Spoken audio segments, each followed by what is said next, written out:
Revolution. I am Brad Goodner. Welcome back to Genomics Revolution. Episode 4. 2 ways to solve a genome jigsaw puzzle. Once the goal of obtaining a human genome sequence had been set by research scientists and several government agencies around the world, the big question was how to organize the effort. Any genome of a cellular organism, but especially the human genome, is a massive amount of information. How do you gather the information, and how do you piece it all back together at the end? There was no technology available in the 1980s or early 1990s, and there is still none to this day, that allows one to jump onto a giant DNA strand and determine its entire sequence in one fell swoop.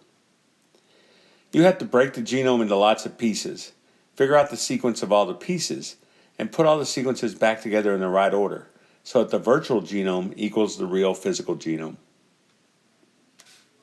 2 approaches ended up in a race with each other to sequence the human genome. The larger group was a public consortium of government-funded labs around the world, but mainly in the United States, United Kingdom, and Japan. This effort was first led by James Watson of Watson and Crick fame, then by Francis Collins, who saw it through to completion. The public effort focused on separating the human genome into individual chromosomes and subchromosome pieces to organize the sequencing and simultaneously developing really fine-scale physical maps of each chromosome to help assemble the sequence reads back in the right order. Now, there was quite a bit of mapping information known for the human genome already, but much more detail was needed for this map-based strategy. The second, smaller effort was a private affair led by the for-profit company Celera Genomics and several big corporate donors. Celera Genomics and its sister nonprofit research organization called the Institute for Genomics Research, or TIGER for short, were founded by Craig Venter, a very successful biochemist turned entrepreneur who had once worked at NIH. Venter and his team felt that they had a better strategy, faster, cheaper, and more applicable to any genome of interest. Why wait to develop fine-scale physical maps of a genome? Why not just break the genome into random pieces and sequence them? But here's the rub. You don't know which random pieces you are sequencing until you have sequenced them. How many random pieces do you have to sequence in order to get virtually all of them? In other words, how hard do you have to work to achieve your goal? This is actually a problem we have all dealt with on more than one occasion since we were little kids. Think about a really big bag of M&Ms of your favorite flavor. You know that there are, say, 7 colors represented in the bag. If you randomly pour out 7 M&Ms into your hand, the probability that each color would be represented once is certainly not 1. There is an element of random chance in terms of which M&Ms fall out of the bag, or in the case of a genome, which DNA fragments you randomly sequence. Craig Venter and his colleagues knew this was true with their so-called shotgun strategy to genome sequencing.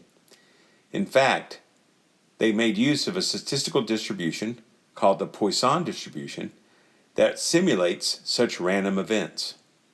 The Poisson distribution can be used to understand random events through an equation that allows us to calculate the probability of a particular outcome.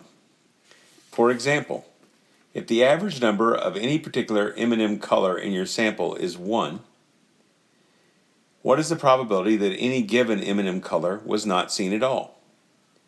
Using M to represent the average, in this case 1, and X to represent the number of interest, in this case 0, not showing up, the Poisson distribution equation goes as follows. The probability of 0 giving an average of M of 1 equals m to the x times e to the minus m divided by x factorial. For this particular M&M problem, the probability of getting 0 when the average is 1 is 1 to the 0 power, which is 1, times e to the minus 1, which is 0.37, divided by 0 factorial, which is given as 1. So we have 1 times 0.37 divided by 1, or 0.37. This means that if we pour out 7 M&Ms when there are 7 colors, for an average of 1 of each color, there is a 37% probability that any given color will not be represented. Or another way to put it is 37% of the colors will not be represented. Now that's obviously not good enough, whether our goal is getting 1 of each color of M&Ms or of getting every piece of a genome represented. We can use the Poisson distribution equation to in fact determine how hard we would need to look. We can try different values of M, the average number of times we've seen a particular M&M color or genome fragment, in order to determine the probability of getting no hits. As we've already seen, the probability of getting no hits when the average is 1 is 0.37. For an average number of hits of 2, the probability of getting no hits is 0.14. For an average number of hits of 3, the probability of no hits is 0.05. Now we're getting somewhere. If we sequence enough genome fragments to represent 3 times the number needed to cover the entire genome, we should have 95% of it done. If we go up to an average of 5 hits, the probability of no hits for a particular genome fragment is 0.01. Now we have 99% of it done. No need to map a genome first. Just sequence enough pieces to cover the genome 5 times or more. We will see the shotgun strategy in action in our next episode, the first genome sequenced from a cellular organism. See you then.